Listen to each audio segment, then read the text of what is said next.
This short film tells the stories and experiences of Gypsy women from around the southwest. The women shown in the film are all involved in helping or working to provide support to those from their communities. Some are in paid professions and some provide training to organisations working with the Gypsy and Traveller community so that they can have a better understanding of what it's like to be a Gypsy, looking at culture, customs, traditions and way of life.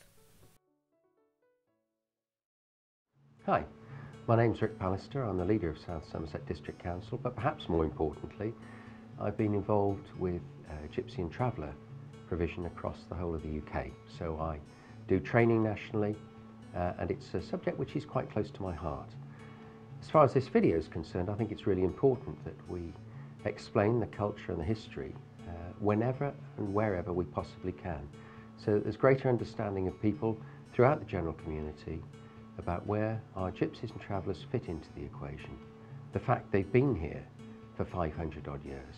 The fact that it isn't any good telling them they ought to go home. They're here, they're part of Britain, and they're going to remain here for many years to come. They are still, without doubt, the most marginalised section of our community anywhere in the UK. There are things said about Gypsies and Travellers that you wouldn't dare say about other races. And they are a race. They're not a lifestyle choice, they're a race. And I think it's an important thing to remember. I think we can break down many of the barriers, many of the prejudices, and this video is part of breaking that down. Once you've dealt with telling people what the facts are, once they're acquainted with all the issues surrounding health inequalities, education, employment, some of those things that are at the heart of what the rest of us take for granted, when they understand that, they understand the need to do something about making positively provision for the Gypsy and Traveller community. South Somerset will be doing just that.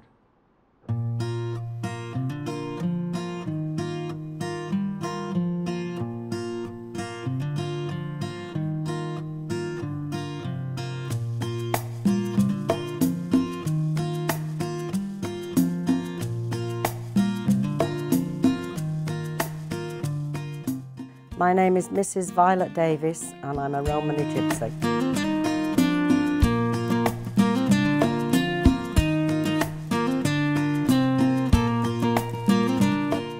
My name is Maggie Smith-Bendel, I'm a Romany Gypsy.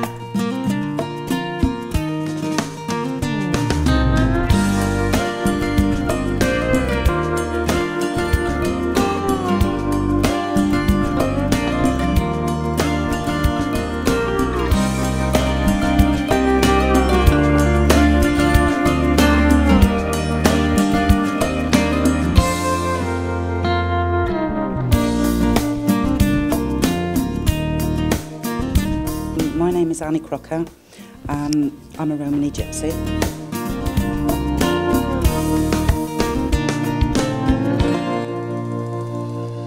Very important, as I am a true Romany Gypsy and I'm very, very proud of my heritage. Gypsies and Travellers originated from northwest India. They travelled the continent and they come from all different countries. Very, very important because it goes back a very, very long way in life. This is where it all starts with my family history. This piece of paper talks about all my family history of coming from a Romany Gypsy family. I've always known that I was a Romany Gypsy. My parents, did tell me that I'm different and I'm going to be treated different. And this is where it all begins. My history is very, very important to me because I want to pass it on down to other Romany families that know nothing about it, to keep our culture and our race going for many, many generations to come. To remain and to keep the history is really important, especially for me, to pass it on down to my children, my grandchildren, because if we don't, then, we will get lost, our language is getting lost, our traditions, will be lost if, you know, we're not allowed to, you know, live the life that we, you know, our ancestors have been used to. I grew up with parents and grandparents and great-grandparents that couldn't read and write, so I've been through all the system, you know, where you're in a family with no education. I was the first one to say education doesn't mean anything. I had a job once and somebody said to me, you need an education. And I said, but you're doing the same job as me and you have got an education. And that's the way I looked at it.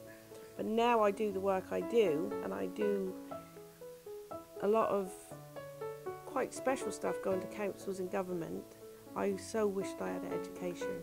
Well, I think it's very good for children to get educated for this time of life now. As when I was a child, you see, I didn't have a lot of education. I went to school when I was 5 for 1 week, and I went to school when I was 10 for 1 week. I learnt to read out of comic books, and that was it.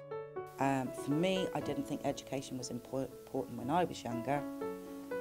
As I got older and I took qualifications for the job that I'm actually in now, I'm glad that I did it, and I'm glad that I wish I had done it years before. I encourage my children to go on to further education, but you know, they got having a boyfriend, they wanted to get married and then having children, and now that they've had those children, they now want an education.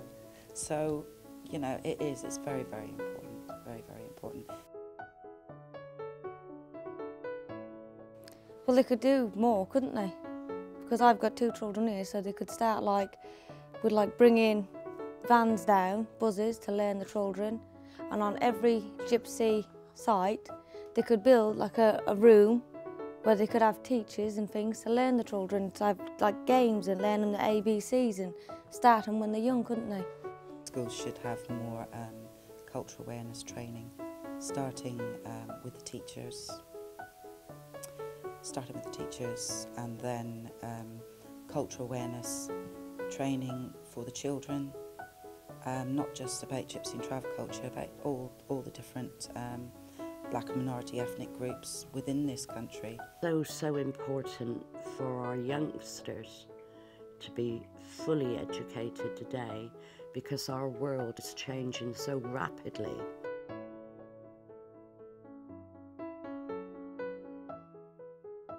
We'll start off in the kitchen.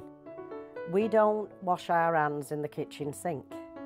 We don't use the kitchen sink at all, actually. We use a bowl in the sink, and everything is kept separate. Towels and dishcloths that we wipe our dishes with cannot be mixed with any item of clothing or cannot be put in the washing machine. It has to be cleaned in a separate bowl.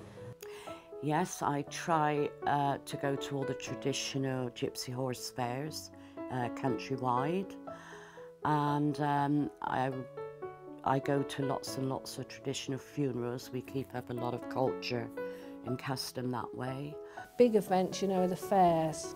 You know, the travelling people like the fairs, where again it's a way of meeting up with your relatives and your families that are scattered all over the country. You know, they come together on various fair days. It's tradition, you know, for horse selling, horse dealing, you know, other traditions. You know, we're all fairly religious. We do the same things as everybody else. I go to fairs, certain dates. We've all got, you know, we all know when the Gypsy fairs are going ahead. My traditions are that I followed a code of conduct. There was no sex before marriage. You were to marry a travelling boy. Yes, I've had an episode in my life. In the last 2 years, I lost my husband, and he was a non-Romany, and I gave him a 2-part funeral on the same day.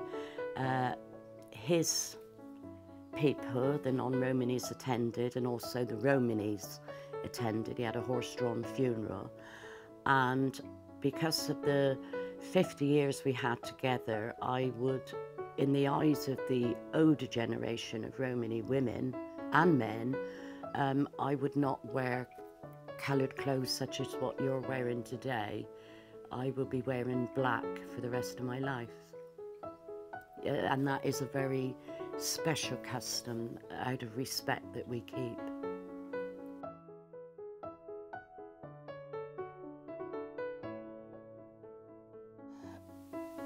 If they don't approve of somebody that you marry, you know, if you don't want to get married or you leave home and it's not what the parents want, they tend to not outcast you, but it's very difficult to have the same kind of relationship if you don't follow, you know, the traditions. They do like you to, you know, marry young, you know, for a woman's role, you know, all they should be content with is getting married and having children, and that's their life, basically. So if you go away from that, it is very hard for some family members to accept. So, you know, you could be not spoken to, you could be shunned by your family, and, you know, all those sorts of things if you don't follow tradition. There can be, in some families, some have moved on a little and got a little bit more modern through, I think, people settling in houses and children going to school and learning other ways. You know, they've sort of moved on a little bit differently, but 9 out of 10 Romani families keep to their own traditions, and elders and parents will get very upset if their sons and daughters don't abide by their own rules. These women have overcome barriers, obstacles and prejudice. With help, support and encouragement from professionals who have accepted them, who have not labelled them, they have succeeded and become positive role models. Education, development and training has not stopped or changed these women in any way. They are still gypsies and hold their customs and traditions close to their hearts. Education has enabled them to be strong and to empower others, both in the gypsy and settled communities. Some have chosen to stay true to their culture and tradition, and some have chosen different paths. But they all share one thing, and that is they're all proud to be Romani gypsies. I'm hoping that this film will help change people's opinions of the gypsy community and the travelling community. If this could change one person's attitude, it will make a huge difference to the way people see us and view us.